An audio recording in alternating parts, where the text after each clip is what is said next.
வந்து ஒன்றுத்தையும் பேசாமல் சும்மா டிஎம்கே வாங்கி உங்களுக்கு டிஎம்கேவா தாவேக்காவான்னு இதே பிரச்சாரத்தை பண்ணி கடைசியில் ஓட்டு என்ற அன்றைக்கி பார்த்தா நான் விஜய்க்கு தான் ஓட்டு போடுவேன் வீட்டில் இருக்கவங்க கிளம்பி போகிறாங்க.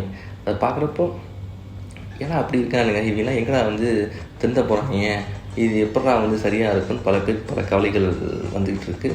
விஜயோட பர்சன்டேஜ் வந்து எல்லோரும் ஷாக்கை கொடுத்தாலும் விஜய் ஆட்சி பிடிப்பாரா அப்படின்னா இந்த குரூப் வச்சுட்டு ஆட்சிலாம் பிடிக்க முடியாது. வேணா சிக்கன் வாங்கிட்டு வந்து ஆட்சி மசாலா போட்டு வறுத்து வேணால் திங்கலாம், அவ்வளோதான் அப்படிங்கிற மாதிரி தான் இருக்காங்க. ஓட்டு பர்சன்டேஜ் கண்டிப்பாக விஜய்க்கு வரும். கண்டிப்பாக நான் இல்லைன்னு சொல்ல வரல, ஒரு 15-20% கிட்ட விஜய் வாங்கலாம். ஆனால் தாவைக்கா 1-2 தொகுதி ஜெயிக்க மேபி வாய்ப்பு இருக்குது. மற்றபடி ஆட்சி பிடிக்கிறேன் வாய்ப்பே இல்லை. கண்டிப்பாக வந்து மீண்டும் வந்து அதிக வாய்ப்பு திமுகவுக்கு தான் இருக்குது அப்படிங்கிற மாதிரி தான் வந்து தெளிவான ஆட்களை தான் சொல்கிறாங்க. கிராமங்கள்லாம் தாவைக்கா